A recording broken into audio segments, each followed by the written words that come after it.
Morning to everyone. तो आप लोग कैसे हैं? आई होप कि आप लोग बहुत ही अच्छे होंगे। तो आज हम आप लोगों के लिए लेकर आए हैं क्लास 10th का third chapter metals and non metals का लेक्चर नंबर 13, जिसके अंदर की आप पढ़ेंगे इलेक्ट्रोलाइटिक रिफाइनिंग के बारे में। तो इलेक्ट्रोलाइटिक रिफाइनिंग को समझने से पहले समझिए ये कि इलेक्ट्रोलाइट किसको कहते हैं। देखो हम बहुत सारे यानी जितने भी चैप्टर हैं लगभग चैप्टर के अंदर जैसा ही इलेक्ट्रोलाइट का कोई भी कंसेप्ट आया है तो उसके बारे में हमने एक्सप्लेन किया है। तो इसके अंदर भी आप समझे कि इलेक्ट्रोलाइट किसको कहते हैं। इलेक्ट्रोलाइट होता क्या है?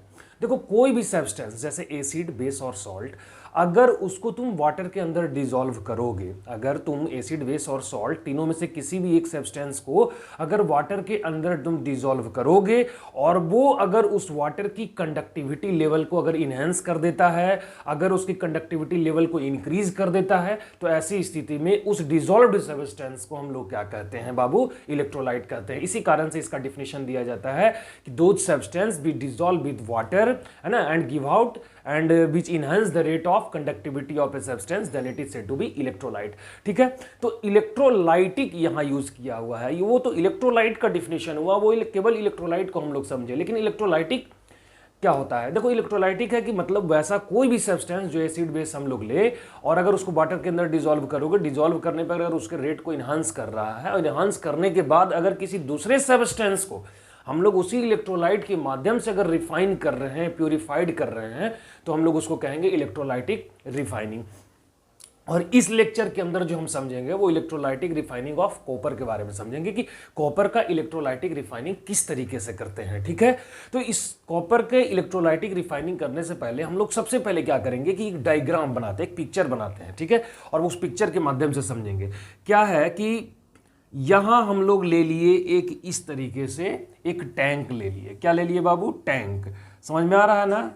अभी बताएं क्या है कि जो समझ में ना आने वाला चीज है ना।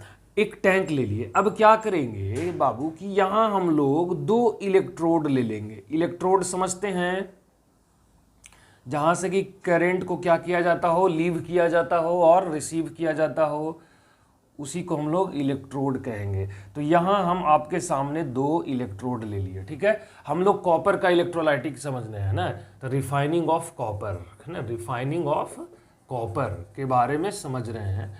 और इसमें सबसे पहला जो टर्म हमारे पास आया है वो इलेक्ट्रोड आया है।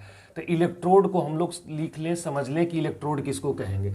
इलेक्ट्रोड कहेंगे बाबू कि those types of rod, those types of क्या बाबू? rod from which current are leave and receive, जिसके द्वारा कि करंट को क्या किया जाता हो, लीव किया जाता हो और रिसीव किया जाता है। तो ये इलेक्ट्रोड्स हो गए। क्या हो गए? इलेक्ट्रोड हो गए। अब इस इलेक्ट्रोड में ये कौन सा है? तो ये हो जाएगा एनोड रॉड। ये क्या है बाबू? Anode rod. एनोड रॉड कैसे हम लोग बता दिए। तो इसके अंदर जब तुम एनर्जी सोर्सेज को लगाओगे तो जो पॉजिटिव टर्मिनल होता है, जो क्या होगा? पॉजिटिव टर्मिनल, है ना, याद रखना। पॉजिटिव टर्मिनल जो होगा वो एनोड रॉड होगा, एनोड के जैसा बिहेव करेगा। और जो निगेटिव टर्मिनल्स हम लेंगे वो हमारा क्या रहेगा? कैथोड रहेगा। ये निगेटिव टर्मिनल हमारे पास हो गया, क्या हो गया बाबू? कैथोड रॉड हो गया। हम लोग इस तरीके से ले लिए, यहां लिख देते हैं निगेटिव टर्मिनल, निगेटिव है। ठीक है, हम लोग इस तरीके से दो इलेक्ट्रोड ले लिए और ये दोनों ही जो होता है वो कॉपर का होगा। क्या होगा? कॉपर का होगा। बस अंतर ये होगा कि ये जो होगा वो प्योर कॉपर लेंगे, है ना। याद रखना है, कैथोड जो कि निगेटिव टर्मिनल है, हम लोग इसको क्या लेंगे बाबू? प्योर लेंगे कॉपर। और एनोड जो कि पॉजिटिव टर्मिनल है, इसको हम लोग इम्प्योर कॉपर लेंगे। क्या लेंगे? Impure copper. इम्प्योर कॉपर को ही तो प्योर बनाना है। इसी प्रोसेस को तो समझना है कि इम्प्योर सब्सटेंस को प्योर कैसे बनाएं, उसको से हम लोग कैसे शुद्ध, है ना, कॉपर, प्योर कॉपर प्राप्त करेंगे। तो सबसे पहले हम क्या करेंगे कि यहाँ जो है वो वाटर ले लिए, है ना।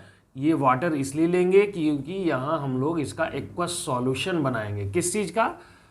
तो इसके अंदर जो है वो ये मिला हुआ है कॉपर सल्फेट सॉल्यूशन। कॉपर क्या बाबू? Sulphate solution, CuSO4। और यहां मिला हुआ है तुम्हारा डाइल्यूट सल्फ्यूरिक एसिड। ठीक है, सल्फ्यूरिक एसिड फॉर्मूला क्या होगा, H2SO4, है ना, H2SO4। हम लोग सल्फ्यूरिक एसिड को क्यों मिलाएंगे, तो देखो इलेक्ट्रोलाइटिक रिफाइनिंग के दौरान डाइल्यूट सल्फ्यूरिक एसिड को, डाइल्यूट मतलब कि जिसमें वाटर मॉलिक्यूल को ऐड किया गया हो, उस एसिड का कंसंट्रेशन को लो किया गया हो, उसको इसलिए मिलाते हैं ताकि जो है ये सॉल्यूशन के अंदर में चार्ज की अमाउंट को बढ़ा दिया जाए। चार्ज की अमाउंट जैसे ही बढ़ेगी तो कंडक्टिविटी जो होगी वो कंप्लीट होगी इस सर्किट के अंदर में, इस टैंक के अंदर में।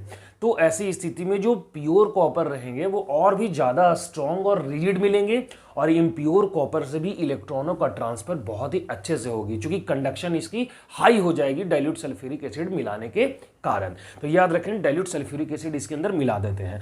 और ये कॉपर सल्फेट भी मिलाते हैं, क्योंकि जिस मेटल को हम लोग प्यूरिफाइड करते हैं, जैसे कॉपर को प्यूरिफाई करना है तो कॉपर सल्फेट का सॉल्यूशन, जिंक को करना है तो जिंक सल्फेट का सॉल्यूशन, मतलब जिस मेटल को प्यूरिफाइड करते हैं उसी मेटल का सॉल्यूशन इसके अंदर लेंगे। अगर तुम दूसरे मेटल का सॉल्यूशन ले लोगे और कॉपर को प्यूरिफाई करोगे तो क्या करेगा कि जिंक लोगे तो पहले तो जिंक कॉपर को ही रिड्यूस कर देगा। समझ में आ रहा है मेरा बात? कहने का मतलब है कि जिस मेटल को प्यूरिफाई करते हैं उसी मेटल का सॉल्यूशन लिया जाता है। अगर तुम डिफरेंट मेटल का सॉल्यूशन ले लोगे तो पहले आपस में ही रिएक्ट कर लेगा ना, इसीलिए हम लोग उसी का सॉल्यूशन लेंगे। तो कॉपर सल्फेट का बना दिए सॉल्यूशन। अब ये दोनों जो हैं वो बिहेव करेंगे किसके जैसा बाबू, इलेक्ट्रोलाइट के जैसा बिहेव करेंगे, है ना। इलेक्ट्रोलाइट का हम डिफिनेशन यहां लिख दे रहे हैं कि इलेक्ट्रोलाइट किसको कहेंगे, यहां जगह है, यहां ध्यान दीजिएगा। क्या बाबू, कि दोज सब्सटेंस which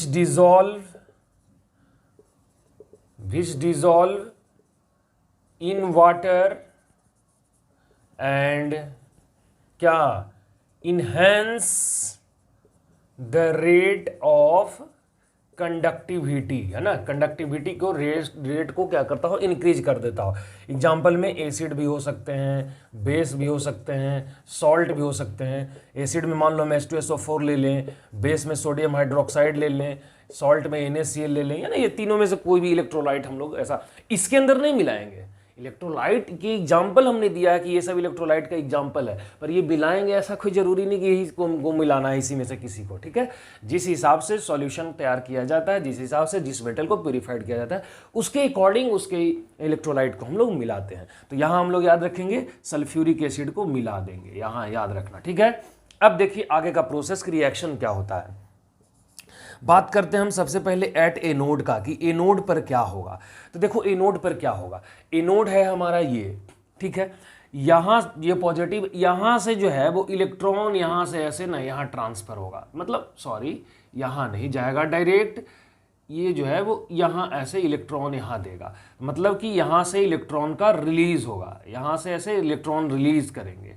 ठीक है, तो हम लोग लिख देंगे क्या, कि कॉपर जो है वो अपना कॉपर 2+ में चेंज हो गया। कहाँ ये होगा, एनोड से, एनोड से होगा ऐसा काम। तो ये कॉपर जो है वो 2 इलेक्ट्रॉन रिलीज करेगा और Cu2+ में चेंज हो जाएगा। ये कहाँ देगा, इन सॉल्यूशन, इन सॉल्यूशन ये काम होगा कॉपर 2+ में।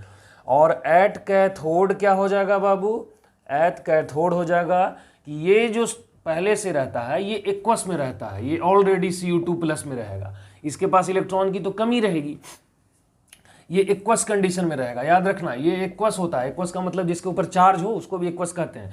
तो ये ऑलरेडी रहेगी, तो ये जो है वो Cu2+ जो कैथोड वाला पार्ट होगा, ये 2 इलेक्ट्रॉन को जो एनोड रिलीव किया है उसी 2 इलेक्ट्रॉन को ये ले करके और Cu में चेंज हो जाएगा, कॉपर में। ये कहाँ हो जाएगा, ये कहाँ हो जाएगा, डिपॉजिटेड ऑन कहाँ, कैथोड, है ना। सॉल्यूशन के अंदर होगा Cu2+, और वही 2 इलेक्ट्रॉन इस सॉल्यूशन से यहां चला जाएगा और यहां डिकम्पोज कर जाएगा इस पे, और धीरे धीरे हमको यहां एक मिल जाएगा मोटा सा रड। ठीक है, ये होता चल जाएगा थिन मतलब पतला, और ये धीरे धीरे हो जाता है क्या बाबू, थिक, धीरे धीरे ये मोटा होता चल जाएगा, और एक प्योर कॉपर हमको लास्ट में क्या मिल जाएगा बाबू, प्योर कॉपर मेटल, इस तरीके से। ठीक है, अब कॉपर Cu2+ जो होगा, Cu2+ जो होता है, Cu2+ ये इस सॉल्यूशन के अंदर डिसॉल्व कर जाता है, ठीक है ना, याद रहेगा, यहाँ मिटा दे रहे हैं।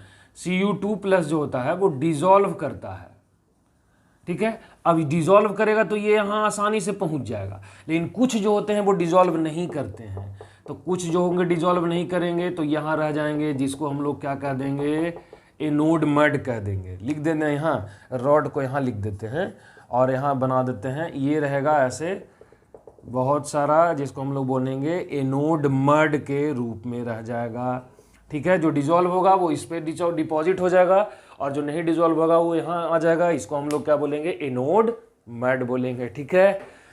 तो आई होप कि आप लोग बहुत ही शानदार तरीके से इस रिफाइनिंग ऑफ कॉपर को समझे होंगे, इंजॉय भी किए होंगे। तो आप सबसे पहले इसका स्क्रीनशॉट ले लीजिए, और कोई भी ऐसा पार्ट जो आपको समझ नहीं आया हो या आपको ऐसा लगता हो कि सर यहाँ हमको कन्फ्यूजन रह गया, हालांकि होगा नहीं, तो आप जरूर कमेंट करें, है ना, और बताएं कि सर यहाँ हमको समझ में नहीं आया, यहाँ कैसे कर दिए। रिएक्शन भी काफ़ी सिंपल था, वैसा कोई हार्ड रिएक्शन नहीं था, बस 2 ही स्टेप का तो रिएक्शन है ना। तो आप इसको अच्छे से समझेंगे, और अगर कोई भी प्रॉब्लम हो या कोई भी मिस्टेक हो तो हमें ज़रूर बताएं, ताकि हम उसको और भी अच्छा से बना सकें और अपना जो एरर रहे हमारा हम उसको दूर कर सकें, ठीक है। तो आज इस लेक्चर के अंदर इतना ही, आज के लिए धन्यवाद।